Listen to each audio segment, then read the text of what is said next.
Il coûte 2 fois moins cher que l'électricité. Le bois, c'est l'or vert de l'hiver. 7 millions de foyers français ont recours aux granulés ou aux bûches pour se chauffer. Mais attention, les arnaques explosent. Qualité douteuse, prix trompeur. Un bon plan qui peut vite tourner au cauchemar. Le bois, ça chauffe plusieurs fois. Ça chauffe une fois quand vous le rangez, une fois quand vous le fendez et une fois quand vous le brûlez. Gagner 5, 9, 12 cm, le rêve pour ceux qui sont complexés par leur taille. Être plus petit que la moyenne n'est pas toujours facile à vivre. Des cliniques en Turquie l'ont bien compris. L'allongement des jambes y est devenu un business, une opération pourtant très risquée, vous verrez. Combien de centimètres souhaitez-vous gagner? 9, 10, I will. Je vous conseille plutôt 9 cm, pour une question de proportion. Des dizaines de femmes auraient été arnaquées par un homme. Il les aurait séduites avant de disparaître avec leurs économies. Malgré de nombreuses plaintes et même une condamnation, il parvient toujours à se volatiliser. Alors 2 agricultrices abusées ont décidé de le traquer. Il est parti avec cette moto, avec mes cartes bleues et toutes mes affaires de bivouac. Pour un préjudice de 8 000 € à peu près. Ouais. Bonsoir et bienvenue dans 66 minutes. Ne manquez pas tout à l'heure notre grand format. Des nationales au centre-ville, les restaurants routiers ont trouvé un second souffle. Cuisine généreuse, ambiance conviviale et prix accessibles, la formule gagnante de ces établissements qui veulent vivre avec leur temps sans perdre leur âme. C'est le chauffage le moins cher, le bois. Face à la flambée des prix du gaz et de l'électricité, de plus en plus de Français ont recours aux bûches ou granulés pour se chauffer. C'est économique, mais pas sans risque. Faux sites, pellets humides, bois de mauvaise qualité, livraison incomplète, les arnaques ont explosé. Alors comment éviter les pièges? Reportage Véronique Assier-Jacques. Pour rendre sa femme heureuse, parfois il suffit juste d'une bonne flambée. Allez, je fais un feu et puis on s'installe. Ouais, Et même pas besoin d'être un pro. j'ai sorti ma allume-feu. Il y a sûrement des gens plus doués que moi pour ça. Oui, je sais que ça fonctionne. Depuis 2 ans, ces Bretons ne jurent que par le bois. C'est sympa, quoi. Une petite tisane le week-end. C'est magique. C'est ça. Allez, encore une petite bûche. Faut faire durer le plaisir. 5 € pour 2 heures de flambée, de quoi réchauffer toute la maison et leur pouvoir d'achat. Sur une facture d'électricité annuelle, c'est de l'ordre de entre 600 et 800 € d'économie. Mais à condition d'être bien organisé. En ce moment, on est à 2 doigts de la crise. Et t'en as racheté là, il n'y a plus beaucoup de bois. Hein. Ouais. Il reste plus que ça. On est arrivé au bout. Non, ça le fait pas. C'est pas possible. Alors, pour passer tout l'hiver bien au chaud, Mickaël a commandé une palette entière. Il est outilleur. J'ai jamais vu ça. 2 stères et demi de bois extra sec pour 465 €. Reste à faire rentrer tout ça dans la remise. Certes, le bois, c'est économique. Là, je touche.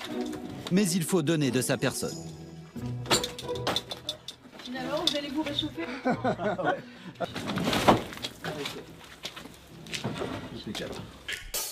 Avec 1 700 € par an en moyenne consacrés au chauffage, de plus en plus de Français se tournent vers le bois pour faire des économies. On va remettre une petite. Aujourd'hui, près d'un Français sur 4 est équipé d'un poêle à bois. Il faut dire que la bûche a de quoi plaire. Rassurante, naturelle et surtout économique. Mais attention aux arnaques. Sur Internet, les annonces à prix cassé pullulent. Ah bah quand c'est trop alléchant, faut se poser des questions. Faux vendeurs ou bûches de mauvaise qualité. Je me suis dit, ben voilà, c'est une arnaque. Quel bois choisir pour se chauffer à moindre coût? Et comment bien utiliser son poêle pour profiter de la flamme sans se faire enfumer? Quand les températures baissent, tous les moyens sont bons pour se réchauffer. Pour Alain, 54 ans, l'un de ses petits secrets, c'est de faire du sport. Par le temps qui court, c'est efficace, celui-là. Et pour lui, c'est même gratuit. Il est gérant d'une salle de fitness. Bonjour. Et pour faire encore monter la température, il a aussi un sauna japonais. Je supporte pas le froid. La chaleur, en revanche, c'est vraiment excellent. Excellent. Alain est plutôt du genre frileux. Pourtant, chez lui, il y a bien une chose qu'il n'allume jamais. Dans la pièce principale ici, j'ai aucun radiateur, nulle part, j'en ai pas un seul. Je cherche les radiateurs. Là, par exemple, on a un radiateur dans la chambre, qu'il est tout neuf. En fait, on l'a jamais utilisé, on l'a jamais mis en route. C'est pareil, Son credo, c'est le feu de bois. Et pour ce spécialiste du poêle... Il est beau, non? Je l'entretiens, je le soigne, je le bichonne, parce que lui me rend tout ce que je lui donne, en fait. Le feu, c'est tout un art. Sur Internet, 16 000 abonnés suivent ses vidéos. Pourquoi acheter son bois en été? Comment améliorer l'efficacité d'un poêle? Ou encore comment nettoyer la vitre? On va chercher du bois. Première astuce, le choix du bois. Et il faut résister à la tentation de mettre le sapin de Noël au bûcher. Le résineux, c'est très mauvais pour le poêle. Ça va générer beaucoup de résine, donc beaucoup de colle. Ça va détruire le poêle. Ça va vraiment le détruire. Selon lui, le chêne, le frêne ou le hêtre sont les stars du poêle à bois. Ils dégagent 2 fois plus de chaleur que le pin, à condition qu'il soit bien sec. 20% d'humidité, ça ne sert à rien de le brûler, il ne donnera pas de chaleur. Le feu va juste permettre de sécher le bois plutôt que de chauffer la maison. Pour le sécher, Alain stocke son bois à l'extérieur, sous une bâche et en plein vent. Alors, Bon, même bien sec, je dois poser là. avant de le flamber, personne ne peut y couper. Il faut fendre le bois. Et ici, c'est Johanne, sa femme, qui s'y colle. Je te montre une astuce, tu veux? Et il y a toujours un mari qui pense qu'il peut faire mieux que toi. On a l'habitude de dire que le bois, ça chauffe plusieurs fois. Ça chauffe une fois quand vous le rangez, une fois quand vous le fendez et une fois quand vous le brûlez. On va se faire une bonne flambée, ça va vite nous réchauffer. Pour éviter d'enfumer toute la maison, ce puriste ne fait rien comme tout le monde. Alors, Contrairement à la majorité des gens, on va essayer de faire quelque chose qui tienne à peu près. Alain ne met pas de papier sous une grosse bûche. Lui, il allume son feu à l'envers, Allez, on allume le ballotin. en commençant par le haut. Voilà, on attend que ça prenne. Mais... Donc là, tu vois, ça fait aucune fumée, absolument rien. C'est ça l'objectif d'allumer son feu dans ce sens-là. Tout le monde le fait à l'envers, enfin la majorité des gens le font à l'envers. Quand tu le fais comme ça ne génère pas de fumée. Et le feu descend et il allume les bûches petit à petit. Et c'est enfin le moment tant attendu pour Johanne. Je suis en train de chauffer mes fesses jusqu'on arrive à 22 ou 23. Avec tous ces bons conseils, on est certain d'en avoir pour son argent. Selon lui, un poêle bien optimisé, c'est jusqu'à 50% d'économie sur un chauffage classique. Le bois serait donc l'un des meilleurs alliés du pouvoir d'achat. 7 millions de Français convertis. Mais qui dit bon plan, dit parfois arnaque. Cette maison rénovée de 170 mètres carrés est le lieu d'habitation, mais aussi le bureau de Franck et Audrey. Mari et femme sont tous les deux auto-entrepreneurs. Ça va, il y a une bonne ambiance au bureau? Oh bah ça va, je vois pas mon voisin de bureau, donc tout va bien. Ici, l'ambiance est loin d'être glaciale. Et c'est en partie grâce au poêle à bois installé il y a à peine 6 mois par Franck, en plus de leur grande cheminée. J'adore cette chaleur parce qu'elle est plus diffuse, là j'avoue, et du coup moi j'aime vraiment une chaleur, je préfère au radiateur. Mais avec ces 2 foyers, la consommation de bois a doublé. L'été dernier, Franck s'est alors mis en quête de la bonne affaire sur Internet. Et il trouve une offre immanquable, 10 terres pour 356 €. C'est à peu près la moitié du prix normal. Franck est très fier de cette trouvaille. Merci pour votre commande. Pour information, elle est maintenant en cours de traitement. Sauf que 10 jours plus tard, toujours pas de bois. J'ai commencé à envoyer un mail pour dire quand est-ce qu'il pensait me livrer le bois, et pas de réponse. J'ai cherché un numéro de téléphone. Et c'est là où j'ai vu qu'il n'y avait pas de numéro de téléphone sur le site. Franck comprend que la bonne affaire va finalement lui coûter cher. Comme le paiement était sécurisé et tout était au vert, en fait, je me suis pas méfié. Il a déposé plainte et a fait jouer l'assurance de sa carte bancaire pour se faire rembourser. Désormais, il se fournit chez le bûcheron du village voisin. Mais Franck n'est pas un cas isolé. Les ventes de poêles ont bondi de 20% l'an dernier et les victimes d'arnaques sont de plus en plus nombreuses. Par crainte que cela ne ternisse leur réputation, certains bûcherons ont même décidé de faire la chasse aux faussaires. Alexandre est à la tête d'une petite scierie de 4 employés en Savoie. Et en ce moment, c'est le rush. Les clients se sont fait un peu prendre de court par le froid qu'on a eu au mois de décembre, les fêtes de Noël, la famille à la maison, et ça carbure. Depuis ce matin, j'ai déjà eu 6 appels pour des commandes. Mais en plus de la préparation des commandes, Alexandre doit jouer les enquêteurs avec sa comptable Amélie. Ça va? Ça va et toi? Oui, ça va. Du coup, est-ce que tu peux aller sur les mails? Car l'an dernier, son entreprise s'est retrouvée, malgré elle, au cœur d'une escroquerie bien ficelée. Ils avaient repris voilà, des photos, les logos, ce qu'on proposait, le facturier. Donc on voit bien ma signature qui a été reprise, mon nom, mon deuxième prénom et mon prénom. La seule différence, c'était le RIB. C'est une nouvelle cliente, inquiète de ne pas recevoir son bois, qui l'a alertée. Ce que je suis allé faire, c'est tout de suite à la gendarmerie pour déposer une main courante au cas où ces des clients avaient payé et que finalement c'est mon entreprise qui se fasse mal voir. Donc là, on a bien mis une bannière comme quoi on est victime d'une arnaque et que les gens ne commandent pas et ne payent pas sur notre site internet. Merci de nous appeler avant tout paiement. Alors, comment faire pour repérer les arnaques ? Alexandre est devenu un expert. Il détecte au premier coup d'œil les annonces un peu trop belles pour être vraies. On voit des prix à 40 € avec des photos de bois qui sont parfaites, alors que nous, on est entre 85 et 120 € le prix du ster. Eux, ils proposent des livraisons en 24 heures, sans même avoir l'adresse. Donc, au bout d'un moment, il faut se poser les bonnes questions, quoi. Cette annonce de ster à 60 € attire son attention. Il décide de contacter le soi-disant vendeur par messagerie. Voilà, il me précise, afin que votre achat soit validé pour demain 10 h, je vais vous envoyer le RIB et il faut effectuer un virement de 360 €. Là, on voit que la facture, il n'y a même pas, ils se sont pas embêtés, il n'y a pas d'adresse d'entreprise, il n'y a rien du tout. Très peu d'informations et surtout en en-tête 3 prénoms, François, Charles et Alfred. Pour lui, peu de doute, il s'agit d'un escroc. Oui, allô ? Oui. Alexandre tente de le coincer par téléphone. Le livreur va prendre le paiement ? Nous procédons par virement. Il n'y a rien de compliqué. Vous faites le virement et vous m'envoyez la confirmation. Et parce que vous livrez le mercredi à 15 h. D'accord. Une livraison en moins de 24 heures avec paiement anticipé. Les doutes se confirment. Alexandre décide alors de lui tendre un piège.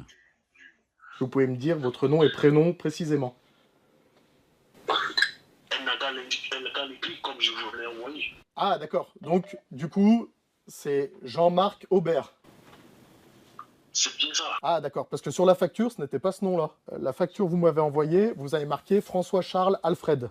Qu'est-ce que vous racontez? Je ne comprends pas. Alors, sur la facture, c'est écrit François-Charles Alfred. Et là, je vous dis que vous appelez Jean-Marc Hubert et vous me dites oui. Je ne vous ai jamais dit que je m'appelle Jean-Marc. Vous faites des propositions pour voir si ce n'est pas une arnaque, c'est ça? Oui, bah, j'ai peur de l'arnaque. Vous savez, aujourd'hui, ça fait peur, hein. Il n'y a aucun souci. Merci beaucoup, monsieur.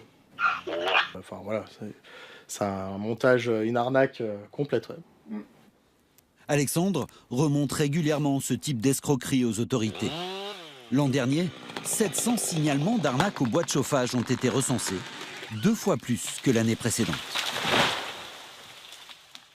C'est un sujet sensible pour nombre d'entre nous. La taille, être plus petit que la moyenne, peut être source de complexes insurmontables. Alors pour gagner quelques centimètres, certains sont prêts à subir des opérations très risquées. Nous avons suivi un jeune homme décidé à sauter le pas. Il est allé en Turquie où l'allongement des jambes est devenu un vrai business. Reportage Margot Cerisier. En Alsace, lorsque Lucas fait du shopping, il y a toujours un problème de taille. Ça va s'acheter des beaux vêtements. Ouais. Il mesure 1,63 m, 13 cm de moins que la taille moyenne des Français. Il est sympa celui-là. C'est vrai.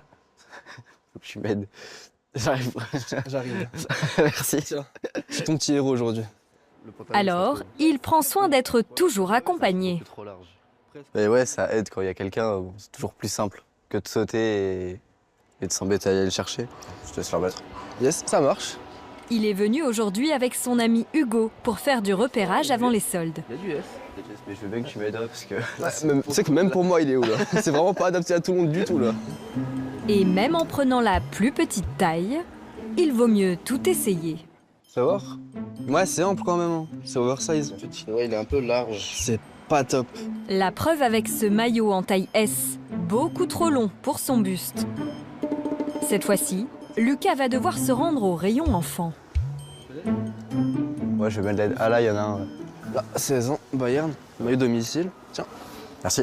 De rien. À 21 ans, il doit souvent porter du 16 ans, voire... Qui est beau, Mpoulot. On va devoir encore baisser de taille. Je crois qu'on va devoir passer à 14 ans. Purée, tu vas retourner au collège. encore en dessous. C'est du 14 ans. Là, c'est nickel. Là, ça taille comme il faut. Là, il est taillé. Je le colle. Le jeune homme attendra les soldes pour acheter son maillot. Lucas a toujours été complexé par ses centimètres en moins. Car dans sa journée, le moindre geste le ramène à sa taille. Ça rappellera toujours un petit truc pendant mes journées de me dire je suis petit, bah faut que je me mette sur la pointe des pieds. Plus jeune, les moqueries étaient quotidiennes à l'école. Et si le sujet amuse aujourd'hui certaines personnes, il ne fait pas vraiment rire Lucas. Si tu fais un gosse qui fait 1m90 et t'en fais un qui fait 1m60, bah tu sais très bien qu'il y en a un qui a mieux été réussi que l'autre. Hein? Voilà, faut le dire. Parce que je dis souvent, les petits aiment bien venir pleurer, c'est incroyable. Les gens ils vont se dire c'est normal, alors que ça l'est pas du tout. Face à cette situation, certains sont prêts à tout pour gagner quelques centimètres, même les opérations les plus extrêmes. C'est un complexe très répandu. En France, les hommes mesurent en moyenne 1,76 m et 1,63 m pour les femmes. Mais un Français sur 4 dit avoir déjà été moqué pour sa taille. Et s'il était possible de gagner 4, 7 ou 9 cm? C'est la promesse un peu folle de chirurgiens qui ont fait de ce complexe un gros business. Seriez-vous prêt à faire cette chirurgie pour 17 cm? Après les greffes de cheveux, la Turquie promet d'en finir avec les quelques centimètres qui manquent pour se sentir bien. Prix de cette folie, autour de 25 000 €. Alors, comment font-ils? Les résultats sont-ils au rendez-vous? Et quels sont les risques? C'était vraiment une des pires douleurs que j'ai jamais vécues.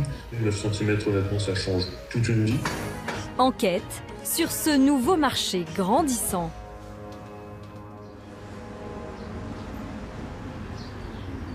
Et s'il suffisait d'un petit voyage à 2000 km de la France pour gagner 9 cm? C'est bien dans cet espoir que Félix a fait le déplacement à Istanbul, en Turquie. J'ai pris des affaires larges, confort. Ça suffit amplement pour ce que je vais faire. Sa famille est loin de se douter qu'il s'apprête à faire allonger ses jambes. À 25 ans, il mesure 1,71 m, légèrement sous la moyenne.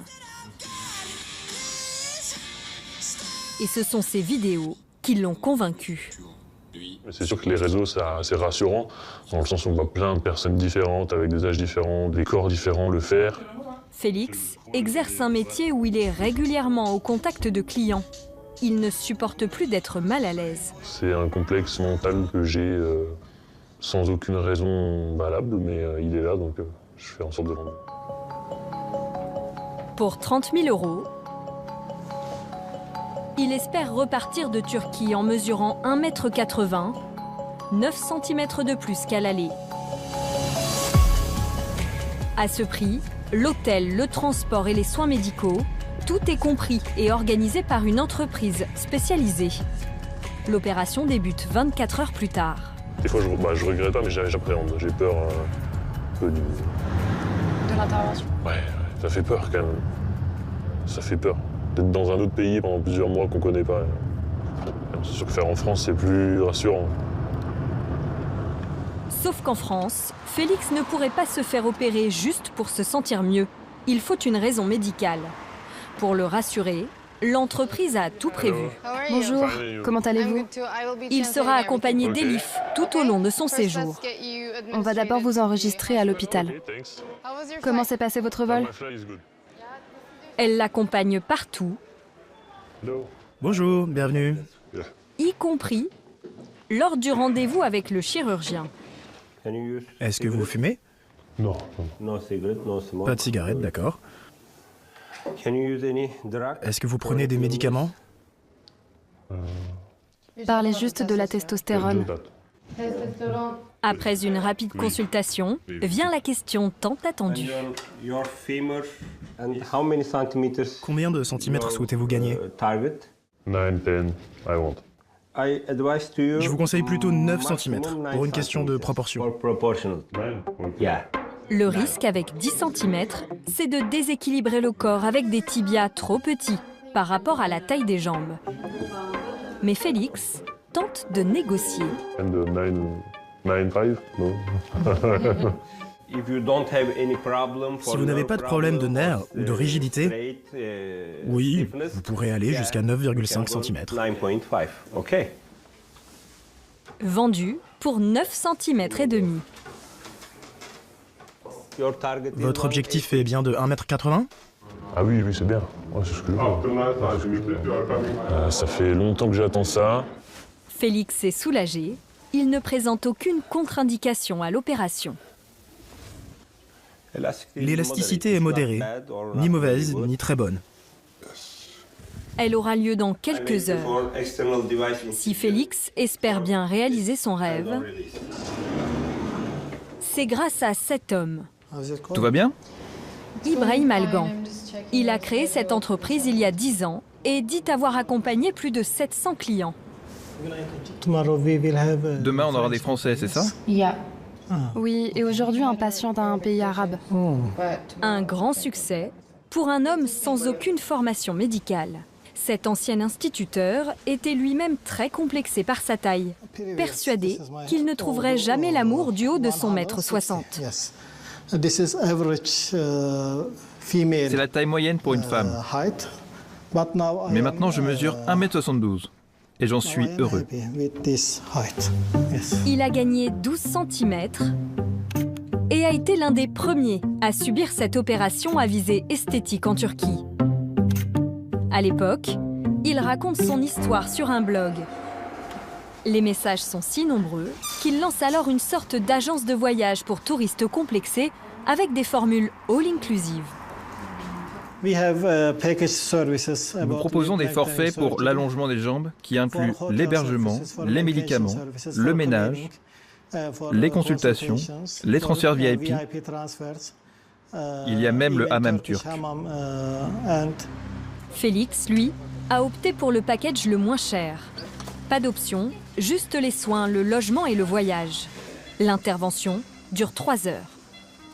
Dépêchez-vous. De l'aveu même du chirurgien, elle est particulièrement risquée. C'est l'opération la plus complexe en esthétique. Si le chirurgien commet la moindre erreur, il y aura de grosses répercussions. Il pourrait y avoir une fracture de la hanche ou d'autres complications plus graves encore.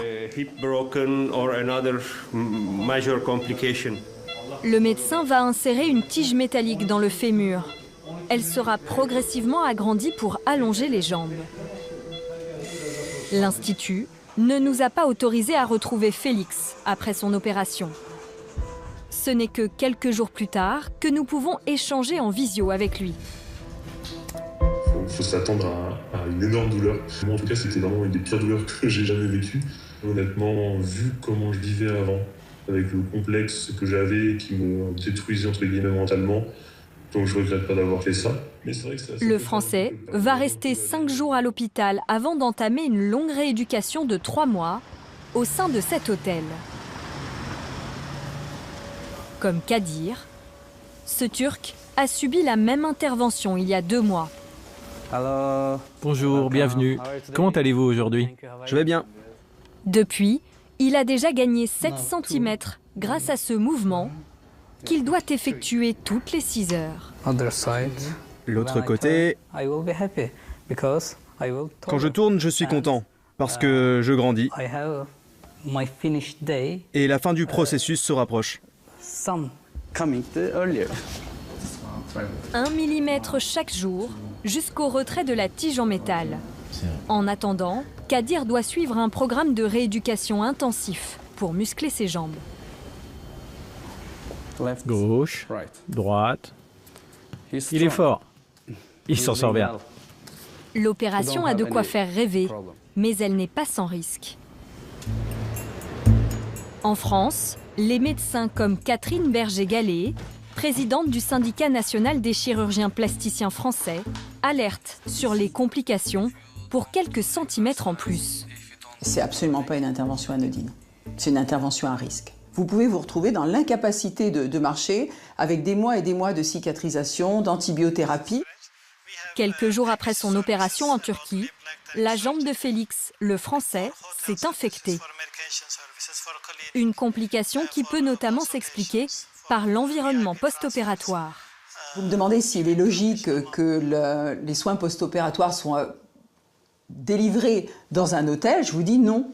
C'est pas dans un hôtel. Éventuellement, il y aura une dame qui va arriver avec ses petits chiens ou des gens qui viennent uniquement prendre un verre et fumer. Dans un service d'orthopédie, les entrées et les sorties sont contrôlées, les visites sont contrôlées, de façon à ce que les patients ne soient pas contaminés.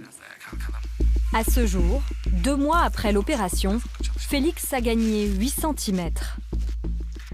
En France, cette intervention n'est autorisée que dans de rares cas, pour réparer un déséquilibre, une malformation ou une petite taille extrême.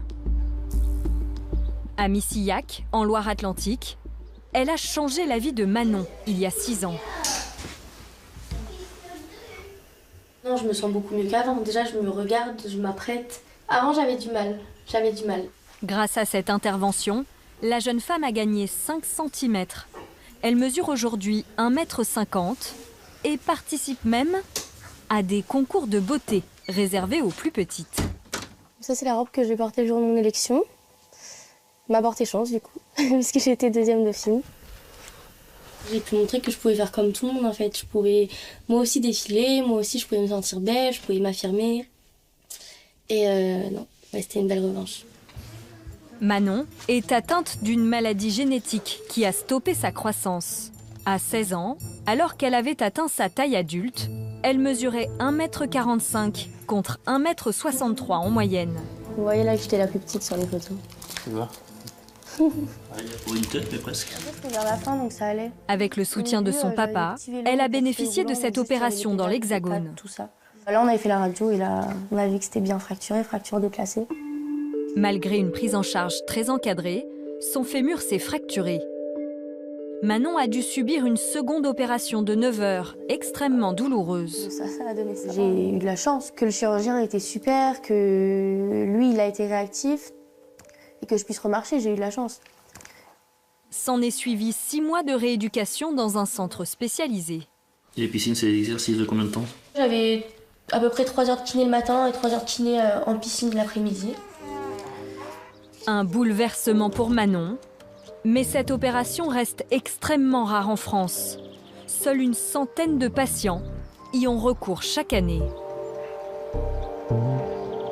Sympathique, séduisant, débrouillard, le portrait d'un homme qui aurait arnaqué des dizaines de femmes en quelques années. Tantôt au cœur à prendre sur les sites de rencontres, tantôt bricoleur, proposant en ligne ses services pour de menus travaux. Il a été condamné en juin dernier pour escroquerie, mais l'homme est en cavale. Alors 2 de ses victimes, des agricultrices, ont décidé de faire équipe pour le retrouver. Reportage Richard Tindiller. Ça avait tout d'un conte de fées. L'histoire d'un bel inconnu qui débarque dans votre vie et qui ne vous veut, a priori, que du bien. Ève, 44 ans, s'en souvient encore. Elle vit et travaille seule depuis la perte de son compagnon lorsqu'elle fait la rencontre d'un homme à l'été 2023. À première vue, très généreux. Il a vu le tracteur en panne et il m'a proposé de bricoler dessus pour me le remettre en état. Effectivement, c'était intéressant pour moi. Je trouvais ça chouette de pouvoir à nouveau avoir un tracteur qui fonctionne. Et du coup, il est resté les 2 jours pour me le remettre en marche. Une aide tombée du ciel. Très vite, ce bon samaritain se rend indispensable et finit par rester plus d'1 mois chez elle, avant de disparaître du jour au lendemain avec la moto de l'agricultrice. C'est la moto avec laquelle il a disparu en juillet 2023 et qu'on a heureusement retrouvé quelques mois après, abandonné en Bretagne. Il m'avait demandé de m'emprunter la moto pour faire un tour avec, vu qu'on venait de la remettre en état. Le 2 roues, mais ce ne serait pas tout. Il est parti avec cette moto, avec mes cartes bleues et toutes mes affaires de bivouac, pour un préjudice de 8 000 € à peu près. Ouais. Cet homme, Le voici. Comble de l'ironie, il prend la pose sur la moto. Romain Benat se présente comme ingénieur, en vacances dans la région. Il a une quarantaine d'années. Pour Ève, le monde s'effondre. En difficulté financière, la disparition de sa moto est un vrai coup dur. S'ajoute aussi le sentiment d'avoir été trahi.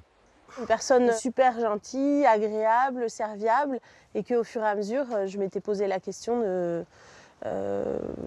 voilà, sentimentalement, est-ce qu'il c'était pas une personne avec qui construire quelque chose, quoi. Alors, bon, bah oui, voilà, la petite désillusion. L'agricultrice dépose plainte, mais refuse de rester les bras croisés. De proie, elle va devenir chasseuse et traque désormais l'homme qu'elle accuse de l'avoir volé. Pendant des mois, elle ne lâche rien. Et surprise... Ça commence là avec la première personne qui m'a dit que j'avais affaire à un mythomane voleur.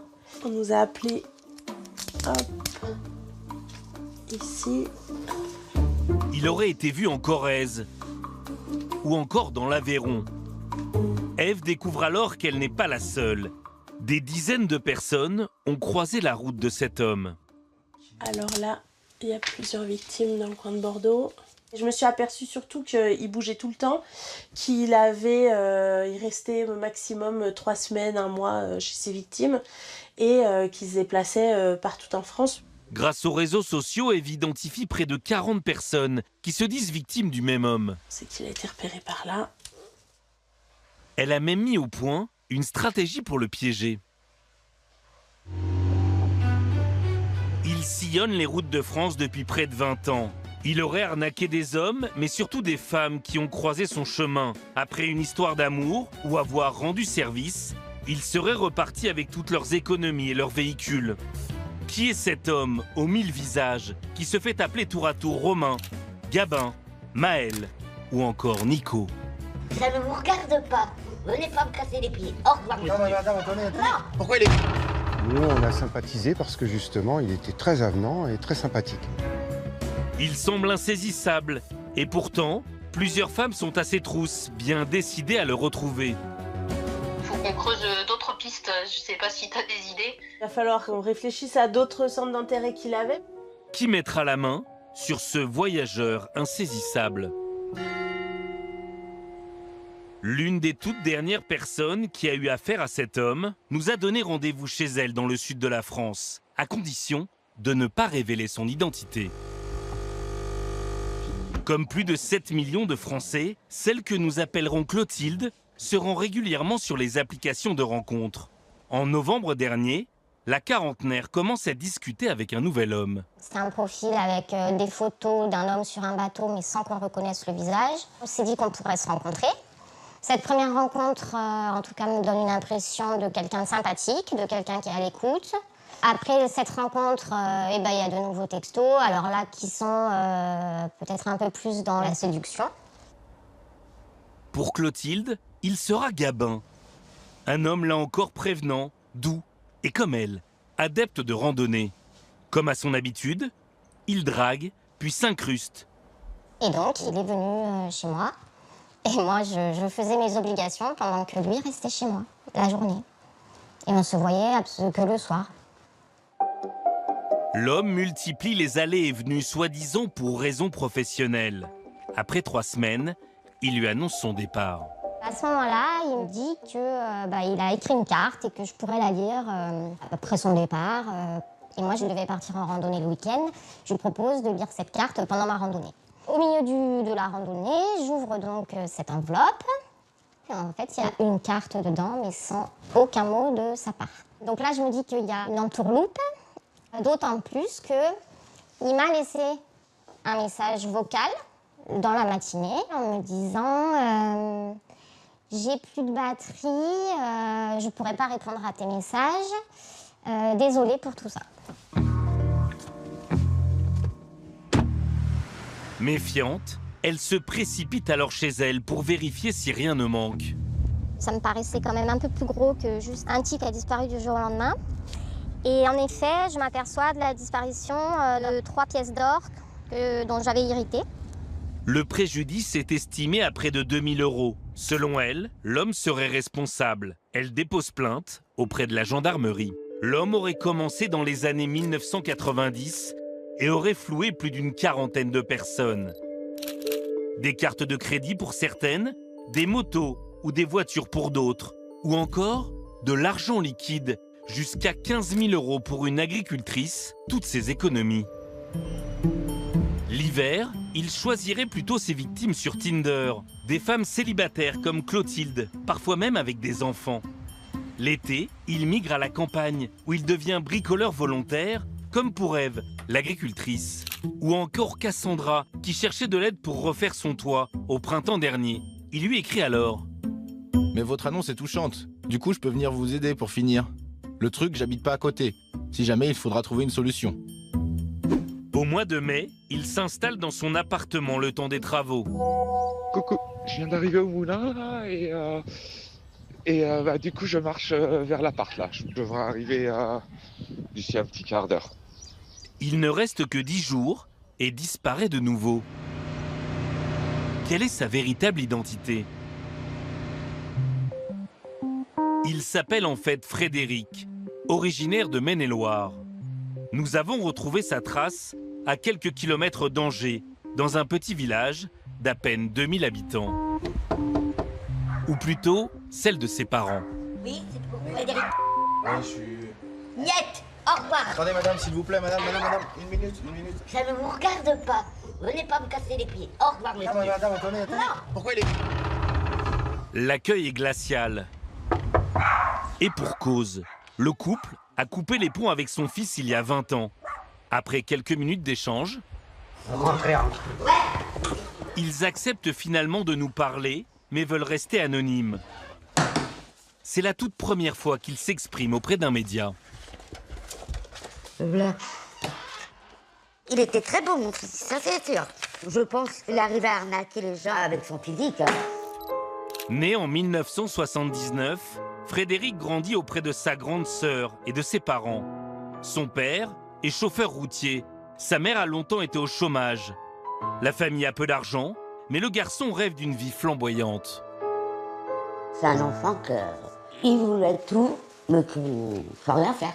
Ça a toujours été un gamin qui a toujours dit moi quand je serai grand, je travaillerai, je serai riche et puis j'aurai mon établissement, j'aurai tout. J'ai toujours vu tout en grand quand même. Une ambition débordante, mais à l'adolescence tout bascule. Frédéric a 15 ans lorsqu'il aurait commis ses premiers vols auprès de ses propres parents. La première fois qu'il m'avait dit ça, c'était pour acheter une mobilette. J'ai pas compris parce que ce qu'on lui a dit, on lui a dit mais tu te rends pas compte ce que tu peux avoir fait. On était déjà nous dans la misère en ce moment-là et lui il va nous faire ça. Non, j'ai pas compris là. Il a commencé à, puis il a jamais arrêté. Le jeune garçon poursuit des études en plomberie et se spécialise dans les soudures. C'est là, selon ses parents, qu'il aurait commencé ses toutes premières escroqueries. Je faisais des factures à votre nom, donc on n'avait pas les produits, mais on payait quand même les factures.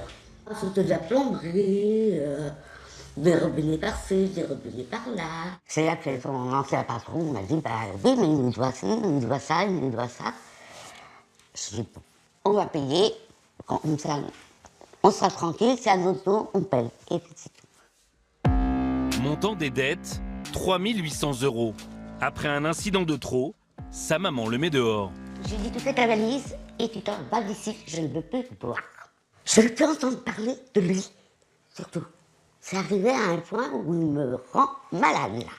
Moi, ce que je veux, c'est que les gendarmes me prennent et qu'ils me foutent en poule. Et qu'on ait la paix. Frédéric quitte le domicile familial. Ses parents perdent le contact.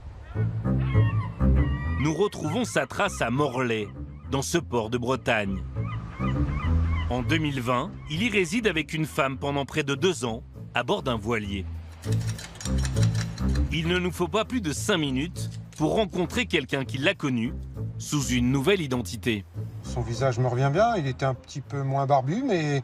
Oui, j'ai connu Nicolas ici au port, quand il avait son bateau ici. Ouais. Yann Guéméné est navigateur. Il vit ici depuis 30 ans. Il connaît tout le monde et n'a pas oublié ce Nico, quelqu'un de très sociable. On buvait un coup ensemble, que ce soit au port de Morlaix ou sur nos bateaux respectifs. Il était jovial, très sympathique, avec qui on pouvait sympathiser facilement, oui, bien sûr. Il accepte de nous montrer où il vivait.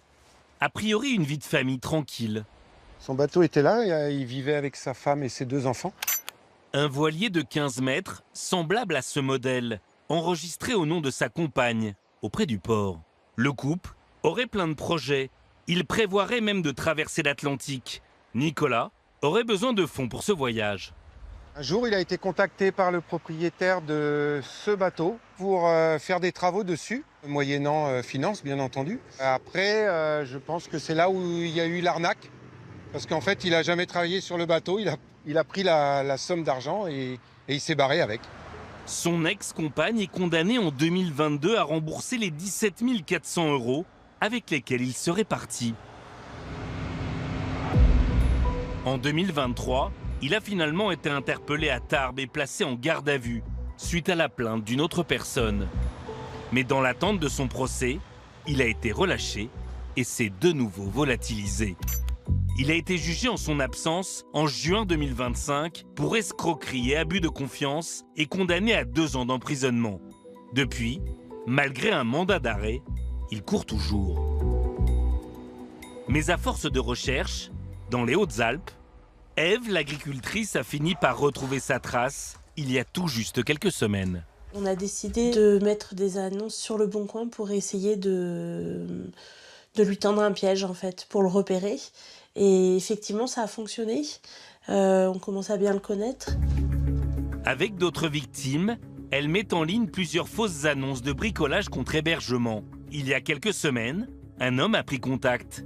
Ève s'est alors faite passer pour une propriétaire et enregistre l'appel. On va tutoyer, c'est plus simple. Je suis en creuse, ça capte pas, puis je suis en main libre parce que j'ai les mains pleines de plâtre. Tous ont reconnu l'homme. Oh, bah, de toute façon, il n'y a pas grand-chose que je pourrais pas faire normalement, mais ok. Ah ouais? Bah ouais, j'ai rénové plusieurs maisons, donc il y a un moment donné, soit fallait être milliardaire, ou soit fallait être démerdard. Et du coup, j'étais démerdard. Un rendez-vous est donné pour le lundi suivant sur le chantier, au nord de Lyon. Suite à cet appel, Ève fournit toutes les informations aux forces de l'ordre. On a attendu, on imaginait que les gendarmes étaient en train de monter une opération. On a attendu 1 journée, 2 journées, et en fait, on a réalisé qu'il se passait rien du côté de la gendarmerie. Donc là, on était vraiment super en colère de voir qu'on fait le travail, et puis au final, ça n'aboutit pas, quoi. Contacté, la gendarmerie n'a pas souhaité s'exprimer. Tous ceux qui s'estiment victimes de cet homme devraient se regrouper dans les prochaines semaines autour d'une plainte commune, dans l'espoir d'accélérer l'enquête.